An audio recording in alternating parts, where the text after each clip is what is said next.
Awal. Dapat divided by 17 po mali. Royalty mo lang? Royalty. 16. 16 ba rin? May I clarify, hindi pa siya nag-calculate ko yung concurrence and suggest. The 16 barangays at royalty per se lang. So talagang awal-malan na yung tipo. So then I don't know what happened basta it was really proposed in Manila kung president at that time, it was agreed by the body. Kinabati na lang kanyang tipo is the ESPF and other benefits. So I apologize, no, the interpretation you during the MGCP na single benefit will be divided into 16 barangay, saan mapanay kanyang tipo suna. Our constitutional bylaws, na ng royalty. Other benefits, like the single benefits, ESPF, will be forwarded to the management of the people. Correction. With regard to the GCP, siya pala din nag-suggest pala ni Jai na it will be, the 5 million will be divided by 17. No, it was the agreement. We even counted 17, yes, including 1 for El Tipo. So when the 5 million with 5 million arrives, isulti i-kapil da EJ Kuwata. Isulti ada ni minutes nga mahanda ka i-kapil. In paulit ko man di final. Isunod lang dikitaan tayo during the final no sino di mapanijay Manila. Now we have to specify that that will be divided into 17. But then we have to amend our constitution and bylaws because 16 lang pinakakabili niya. No, that is specific kami nga, that is not royalty. Ang ginang royalty, one-time assistance niya, and then it is specifically Yes, but pinakakabili niya that's divided Royalty. 16 barangays. no, this is for the royalty. EJ bylaws. Yeah. And NGCP is not a royalty. Talaga nga, it's a one-time financial assistance. But normally the it will not charge without constitution and bylaws. No, the bylaws in that touch, it will be MOA between the NGCP and the LTO But we are also covered by the bylaws. So we Yes. amend our bylaws siguro. But does it say the financial assistance will be divided by 16? Ada ba kita yung bylaws na yun? Iba na lang non-royalty funds. Ay, nandita. Non-royalty funds naman lang. It was stated very clearly, non-royalty funds of the LTO shall be dispersed in accordance with the CRDP. So we will make the CRDP of the NGCP. And then we will specify, we will base the CRDP of the NGCP on the MOA which was approved by the NGCP in the community. Sini Uncle Bill. Sige, may nalang di SNP. Ikumpirsa di nasa ikumpirsa lang pa. Actually, mabalik we can compress the distribution rate percentage.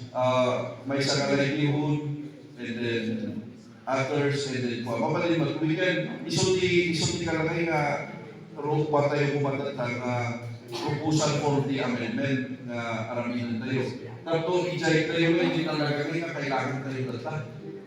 Or kailangan tunti parang kayo. Kasi you will be the one who will use this one eh. Apay, the 20,000 t-shirt yung barangay, 5% of 20,000 is manulang, is 2,000. So dedi po na tayo may amend tayo na yung CRTV. Tato i-adapt yung day, doon niya kasayon na ang kuwan yung barangay yung mapalin yung editing day 30, pasapon yung editing day 30% ng livelihood. All the rest that you can change to a percentage. And you can also add your proposals dito yung nalaikarga. So while they say you can add the plan you for the next 5 years. Tato at least maka-accommodate ngayon. Well, tato doon yung paripanan yung tuti ng barangay, maka-accommodate dito eh. Kasi isugatin di kwa. Nga we have to understand royalty. We are talking of the royalty. And CPL is talking of the royalty. And very specifically, the bylaws by royalty will be divided by 16. So I think it is, we all agree the royalty will still be divided by 16. Yeah. We will not change that. And then it is in our agreement that we have to, no surrender the royalty, we will base our expenditures on the CRDP.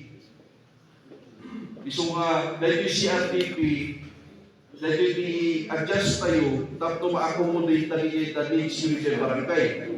Yan, iso di ko tayo. So, yes sir. So I hope that we follow the CRDP subject to amendments, Yes. whatever the Yes. different Well, barangays. well. And we follow the Constitution and bylaws. Yes. Patuhan tayo may I so move, Mr. President. So there is a motion that there is a motion that the royalty funds will be spent based on the bylaws and will be distributed to the different barangays as per the bylaws and will be spent based on the CRDP which will be amended. Yes, Mr. President. It will be distributed to the barangay IPO. Yes. The barangay, kasi yung barangay, pero barangay council. Yeah, correct. We have to be specific. Barangay registered or not registered, organized barangay IPO. I so move, Mr. President. Okay, any objection? So it has been moved and seconded. Tatangay ka tinex nga kami tayo way that we have to decide. Yes, sir. Madam Legislation, since wala tayo mga distributor or the royalty system ba, lumabang niya suggestion kung depende mo din di virus di parang nakagutom naman kung account tayo kailan ba for what, para ma-monitor niya, cash na cash flow. Tapos pas lang siyempre, the president na sa mabalin na arbitro,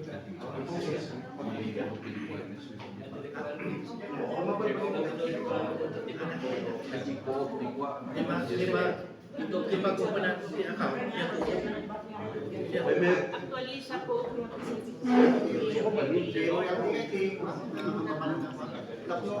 ma-monitor mo na Yes. Yes, actually, the goal, our goal, are accepting, have a savings account. So ano, babalin, the suggestion ni Manong Marcos na the IPOs will Open an account. utilize the co-op, open an account, i-J co-op tayo, the LTFCC, tapos i-J tayo ma-i-deposit, share you once na you comply with the requirements. And also, we encourage everyone that is handling members, the co-op, habang masipay the membership na, ang tayo mo after 5 years, it will be competing against BSU co-op. Ang member kayo, tatlo, ay, ang member tayo, ang member tayo, tatlo pa. Tatlo na tayo at least pioneers, hindi. Damdamangay ka, dumakal na ita, kunayon to, ay sayang, nag-member ako maini. Manong yung membership na tayo? 100,000? Eh, 7.9. So, 100 pesos membership and share capital is 7.9. So, ano sa yung kinuwang 8,000?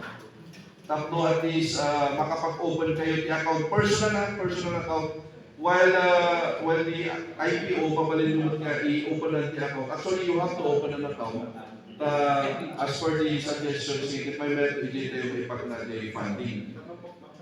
So, no, it will be monitored.